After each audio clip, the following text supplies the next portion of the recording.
मेरे प्यारे बच्चों, गुड मॉर्निंग एवरीवन। बेटा देखो, आज की क्लास में हम लोग जो है थर्मोडायनेमिक्स का अगला टॉपिक पढ़ेंगे, जो कल वाला टॉपिक पढ़े थे। जैसे कल हम लोग स्टडी किए थे फर्स्ट लॉ ऑफ थर्मोडायनेमिक्स, तो फर्स्ट लॉ ऑफ थर्मोडायनेमिक्स में हमें ये देखना है कि जो टॉपिक कल हम स्टडी कर लिए थे, लास्ट इक्वेशन जो mathematical form of the first law of thermodynamics हम लोग बात कर रहे थे, तो वहाँ से फिर आगे हम लोग बढ़ाएंगे और आज हम लोग एंथैल्पी पढ़ेंगे। एंथैल्पी और हीट कंटेंट बोलते हैं, उसको आज हम बेटा पढ़ेंगे। देखो तो आज हम लोग स्टडी करते हैं कि एंथैल्पी और हीट कंटेंट क्या होता है। जो है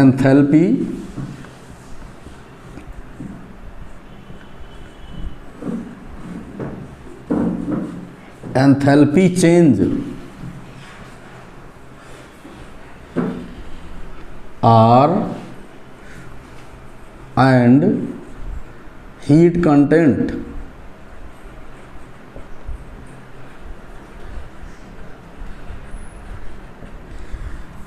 इसको बेटा हमें स्टडी करना है। अच्छा, बेसिकली आप लोग ये जान लीजिए कि ये सब स्टेट फंक्शन हैं और एक सिंपल सी लाइन तुम्हें बता दे रहे हैं कि जैसे बहुत सारे बुक वालों ने लिखा होगा और बहुत जगह आपको मिलता होगा, जैसे इसको हम H equal to E plus P V, ये भी आपको कई जगह मिलेगी।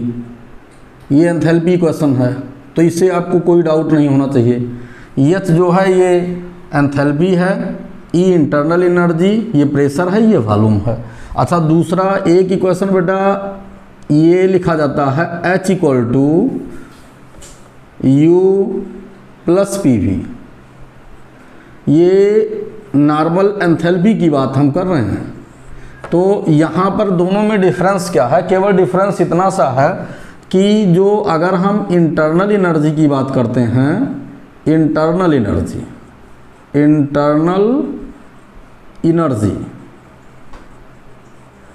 तो यहाँ पर प्यारे बच्चों इंटरनल एनर्जी को U से रिप्रेजेंट किया गया है और यहाँ पर E से। बस इतना सा डिफरेंस है और कोई बात नहीं है, ठीक है ना। इसमें टर्म्स जितने भी लिए गए हैं सब स्टेट फंक्शन है, इस पर भी हम लोग जिक्र करेंगे बाद में। अब हमें ये देखना है कि कल इससे पहले वाला जो लेक्चर है फर्स्ट लॉ ऑफ थर्मोडायनेमिक्स सब लोग देख लीजिएगा। चाहे आप फिजिक्स पढ़ते हो, चाहे आप केमिस्ट्री पढ़ते हो, कोई भी सब्जेक्ट आप स्टडी करते हो, तो बहुत आसानी से हमने समझाया है, मैथमेटिकल एक्सप्रेशन भी बताया है। वहाँ से आगे बेटा हम लोग चलेंगे।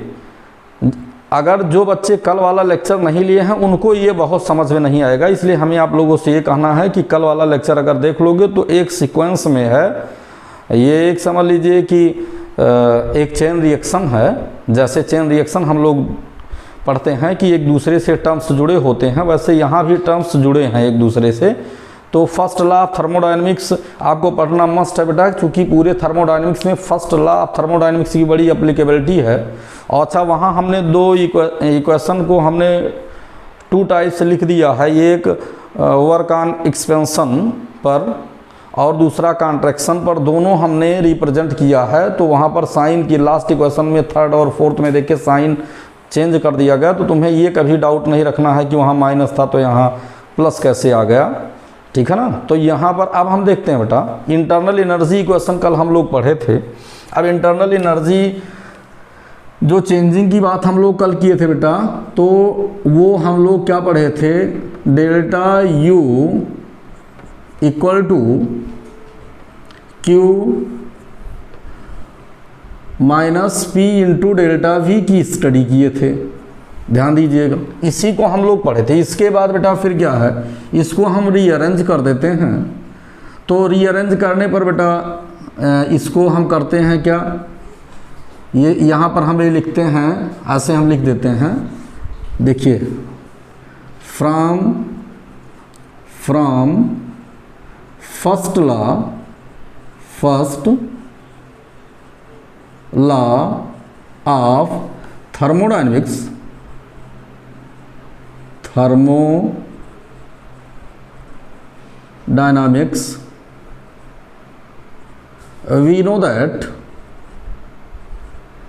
we know that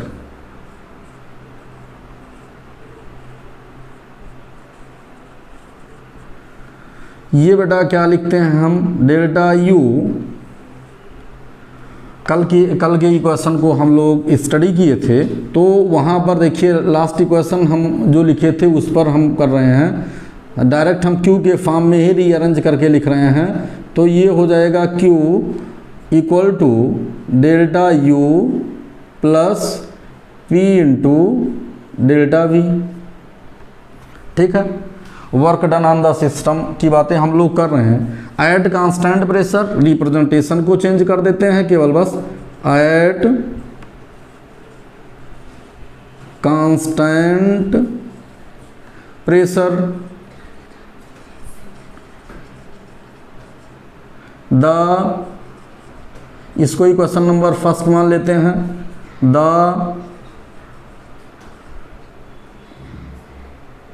above equation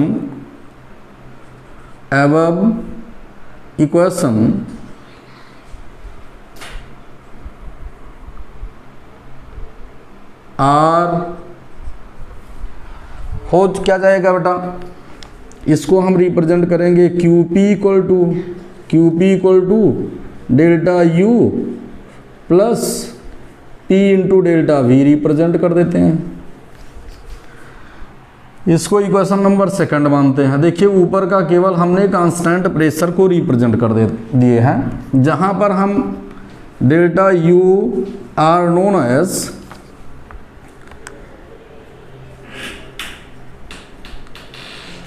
changing in the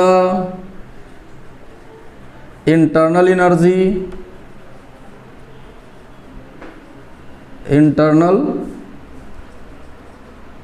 energy और फिर डेल्टा वी ये है changing in the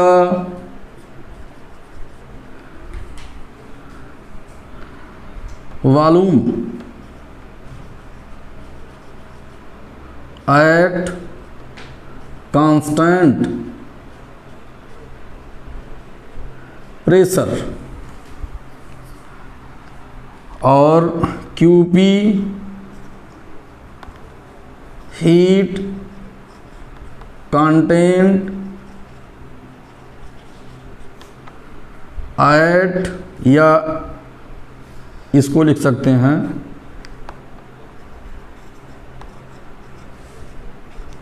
absorbed amount of the heat at constant pressure,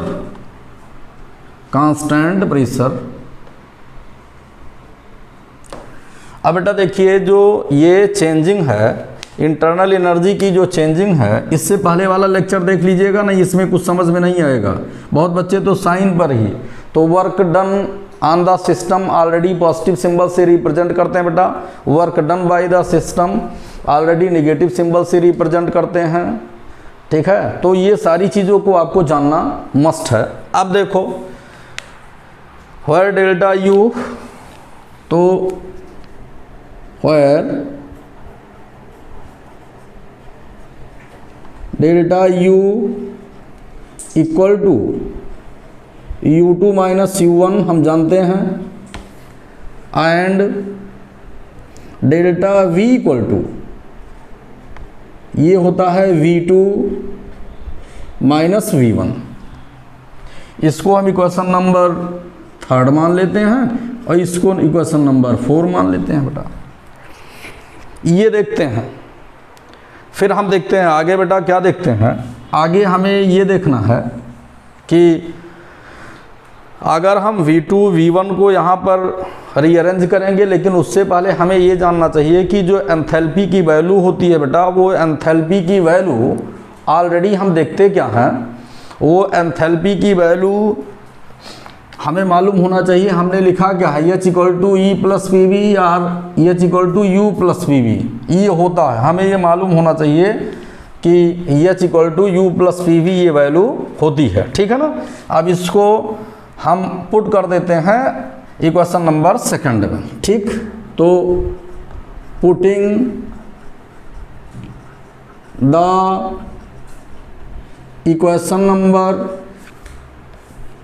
third and fourth in equation number second we get, उसको put कर दो तो ये क्या हो जाएगा। बहुत इजी तरीके से आपको बता रहे हैं, बहुत दुनियादारी नहीं लिख रहे हैं। ठीक है, बहुत एकदम शॉर्टकट नोट है जो आप बहुत आसानी से पढ़ लोगे, लेकिन कोई भी लेक्चर आपको छोड़ना नहीं है। फर्स्ट लॉ ऑफ थर्मोडायनेमिक्स बता रहे हैं, लगभग 70% एप्लीकेबिलिटी है पूरे थर्मोडायनेमिक्स में। ठीक है, तो इसलिए उसको देख लीजिएगा। फिर बेटा हम आगे क्या करते हैं, इसको यहाँ पर पुट कर देते हैं तो ये क्या हो जाएगा, QP इक्वल टू ये हो जाएगा U2 माइनस U1 हो गया, और यहाँ पर क्या हो गया, ये हो गया प्लस P, और ये हो गया V2 माइनस V1 हो गया, V2 माइनस V1 हो गया। ये इक्वेशन नंबर हो गया आपका जो है 5, इक्वेशन नंबर 5 हो गया, नीचे लिख सकते हैं अभी। हाँ, इक्वेशन नंबर 5 हो गया बेटा। अब देखिए इसको हम फिर क्या करते हैं, इधर लिखते हैं। प्यारे बच्चों देखो, हम इधर इसे रिप्रेजेंट करते हैं, क्योंकि हम ऐसा लिखने का सिस्टम ही आज अप्लाई किए कि ये बहुत मिटाना ना पड़े। ये देखो ये हुआ। अब इसको जब हम पुट कर दिए, अभी एक लाइन हम नीचे लिख सकते हैं उधर आपका कंप्लीट, तो ये हो जाएगा QP इक्वल टू ये हो जाएगा, इसको हम कर देते हैं U2 माइनस U1, और ये हो जाएगा प्लस PV2 माइनस PV1। आप लोगों को ये ध्यान रखना चाहिए कि केमिस्ट्री जो है, बायोलॉजी के भी बच्चे पढ़ते हैं तो बहुत आसानी से हम बता रहे हैं बेटा कि सभी बच्चों को समझ में जाए। अब इसको रीअरेंज कर देते हैं, इसको रीअरेंज कर देते हैं तो मेरे प्यारे बच्चों ये क्या मिलता है, QP equal to U2 plus PV2, और ये हो जाता है माइनस U1 प्लस PV1 हो जाता है। ये हो गया। अब देखिए फिर हम देखते हैं आगे। बेटा हम जानते हैं, हमने अभी बताया है कि the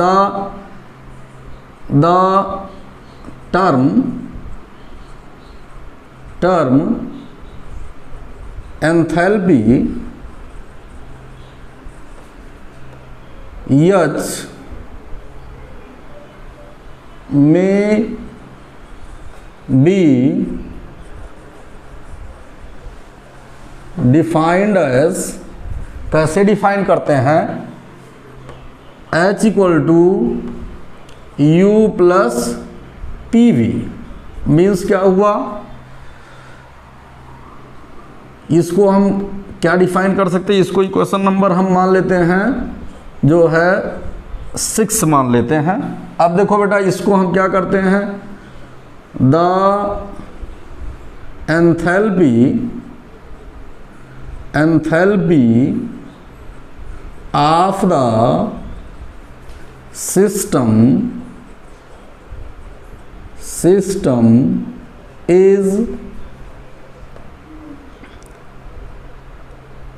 is equal to the sum of the internal energy, sum of the internal energy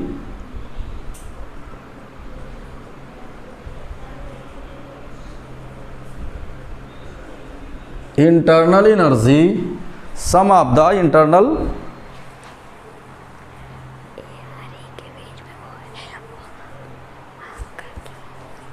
तो इंटरनल एनर्जी, और फिर हम देखते हैं sum of the internal energy and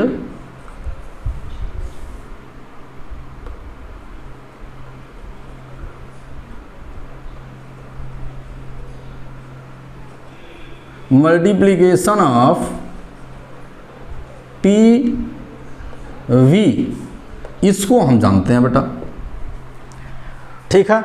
यही होता है जो है एंथैल्पी। अब क्या करते हैं, इसी को बेटा वहाँ पुटअप कर देते हैं, लेकिन अब इसी के टर्म में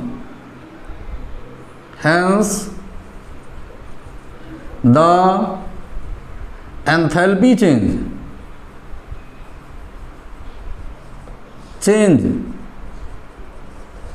इन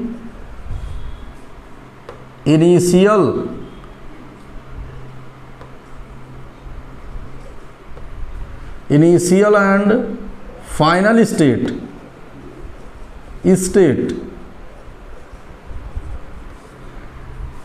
H1 equal to U1 plus PV1 और H2 equal to U2 plus PV2, ये हो गया। अब देखिए इसको हम क्वेश्चन नंबर 6 का क्वेश्चन नंबर 6A हो गया इक्वेशन नंबर, और इक्वेशन नंबर 6B हो गया। इसको हम पुट कर देते हैं इक्वेशन नंबर किसमें बेटा, इक्वेशन नंबर जो है 5 ये है, ये इसको हम इक्वेशन नंबर 5, इसको हम इक्वेशन नंबर 6 मान लेते हैं, इसको इक्वेशन नंबर हम 7 मान लेते हैं। अब देखिए तो इसका मतलब इसको इक्वेशन नंबर 6 में हम क्या कर देते हैं, और इसको हम 7, ये 7B लिख देते हैं, ध्यान दीजिएगा। इसको हम क्या करते हैं 7A, 7A और इसको 7B लिख देते हैं। अब इन्हीं को वैल्यू को हम पुटअप कर देते हैं किसमें, क्वेश्चन नंबर 6 में। तो हम क्या लिखेंगे, putting the value of H1 and H2 in equation number 6, चलो कर देते हैं। तो फिर प्यारे बच्चों ये क्या हो गया, QP इक्वल टू ये हो गया जो है, देखो वही है, उसी को एक बार लिख देते हैं, U2 प्लस PV2 और माइनस U1 प्लस PV1। अब यहाँ पर क्या कर देते हैं, QP equal to H2 minus H1 हो जाता है, H2 माइनस H1 हो जाता है। इसका मतलब क्या हुआ, यहाँ पर हम देखते हैं बेटा, देखो एक टर्म हम लोगों का छूटता जा रहा है, बराबर छूटता जा रहा है। यहाँ पर P छूटता जा रहा है, P को हम यहाँ पर कंसीडर, P को यहाँ कंसीडर कर लिए। अब देखिए तो ये हो गया आपका ये P। अब देखिए तो ये क्या हो गया, तो यहाँ पर क्या हो गया, ये हो गया, ये इक्वेशन नंबर आपका हो गया 8। थोड़ी सी विजिबिलिटी को हम देख लेते हैं बस, हाँ एवरीथिंग इज क्लियर, सब कुछ यहाँ क्लियर है, कोई प्रॉब्लम नहीं है। अब देखो आगे देखते हैं। अब इसी को हम क्या करते हैं, इसको ले जाकर बेटा कहाँ पर, यहाँ पर ले जाकर हम इसको ट्रांसफ़र कर देते हैं। क्वेश्चन नंबर 8 से हम जाते हैं, तो ये QP की वैल्यू देखिएगा, QP की वैल्यू क्या हो गई, ये देखिएगा, ये QP की वैल्यू प्यारे बच्चों हम देखते हैं, ये आपका हो गया QP इक्वल टू क्या हो गया, डेल्टा H। देखिए तो फ्रॉम इक्वेशन नंबर 8 एंड 2, तो ये क्या हो गया,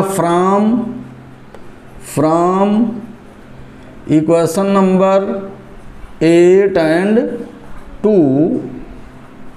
वी गेट,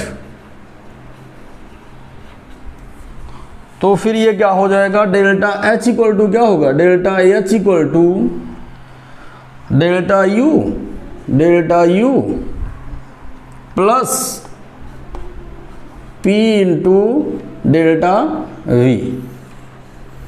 ये बेटा आपका एंथैल्पी चेंज का इक्वेशन है, equation number 9 are known as enthalpy change, और ये एंथैल्पी का इक्वेशन है, ठीक है ना।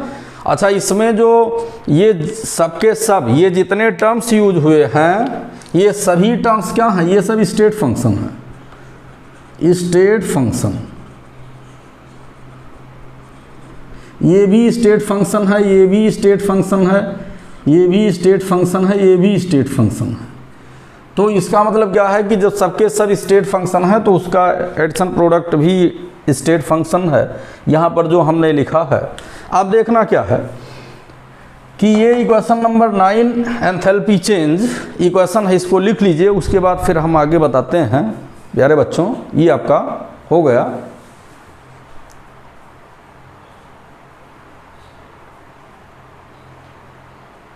अब देखो आगे हम देखते हैं, इसको हम डिफाइन करते हैं, हीट कंटेंट। और इसका मतलब जो एंथैल्पी चेंज है ये भी जो है हीट का एक फॉर्म है। जैसे एक्सटर्नल इन्वायरमेंट अगर कूलिंग पोजीशन में है तो एंथैल्पी की वैल्यू पॉजिटिव होगी, अदरवाइज मोस्टली एंथैल्पी की वैल्यू निगेटिव ही होती है। ठीक, तो अब हम क्या कर सकते हैं बेटा, देखो एंथैल्पी और हीट कंटेंट, तो इसके टर्म में जो है ये हीट कंटेंट इक्वेशन आपका था, ये आपका हीट कंटेंट इक्वेशन था। जैसे इसको हम देखते हैं तो ये आपका हीट कंटेंट इक्वेशन है, इसको हम हीट कंटेंट इक्वेशन बोलते हैं। ये इसको, या वहाँ पर हम QP की वैल्यू लिखकर करते हैं तो हीट कंटेंट की, इसका मतलब इसको क्या करते हैं, थोड़ा सा यही से कर देते हैं। इसी को हम आगे क्या कर सकते हैं, ये इक्वल टू हम कर सकते हैं QP इक्वल टू कर सकते हैं, यही वैल्यू जैसे चाहे इसमें लिखिए चाहे इसी वैल्यू को हम क्या वहाँ से हमने लिखा था QP की वैल्यू ये लिखा था। ठीक है ना, ये इक्वेशन नंबर आपका 9 है, चूँकि वही वैल्यू वहाँ पर ऑलरेडी लिखे थे। तो अब क्या कहेंगे हम बेटा, डिफाइन करते हैं the enthalpy change of the system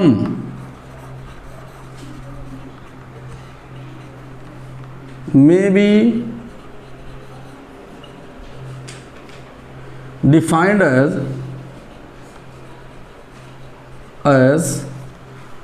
the sum of the change in internal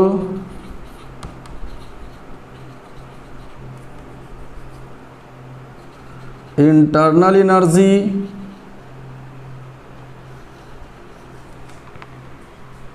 and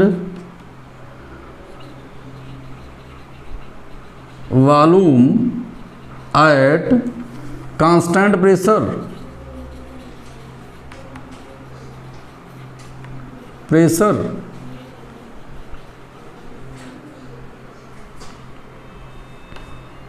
ये बेटा हम ठीक, otherwise multiplication product of the P into delta V। तो ये आपका एंथैल्पी चेंज की वैल्यू हो गई बेटा, और इसको मोस्टली एंथैल्पी चेंजिंग या एंथैल्पी की वैल्यू जो है टेम्परेचर पर डिपेंड करती है। इतनी चीज़ें हमें आपको बताना था। अब यहाँ तक जो पढ़े हैं, आगे के टॉपिक बेटा इससे आगे उन्हीं को समझ में आएगा, इसलिए इसको आप लोग लिख लीजिएगा। और ये आपके पेपर में आया है, पेपर उठाकर देखिएगा। और ये थोड़ा सा फिजिक्स से डिफरेंट टाइप रिप्रेजेंटेशन है, जो कि सारे टर्म्स को हम बता देते हैं। फिर कल आपकी क्लास मिलेगी, लेकिन आप लोग पीछे के लेक्चर को देखोगे तभी ये आप समझ सकते हो। अब ये सोचो कि उसको छोड़कर बीच में हम इसको देख लेते हैं, तो नहीं, क्योंकि हम डायरेक्ट 1-2 टर्म को छोड़कर हमने डायरेक्ट लिखना शुरू कर दिया है फर्स्ट लॉ ऑफ थर्मोडायनेमिक्स से। ठीक है ना, वर्क ऑन एक्सपेंशन से हमने स्टार्ट कर दिया। नहीं, पहले हम लिखते W = -P into delta V, फिर उसको लाकर वहाँ पर रीअरेंज करते, फिर उसको, तो उसको लिखने कोई बहुत मतलब नहीं था। एक तरफ से आप जाइए प्लेलिस्ट में और एक तरफ से थर्मोडायनेमिक्स को पढ़ते चले जाइए। Thanks everyone for sincerely watching my lecture.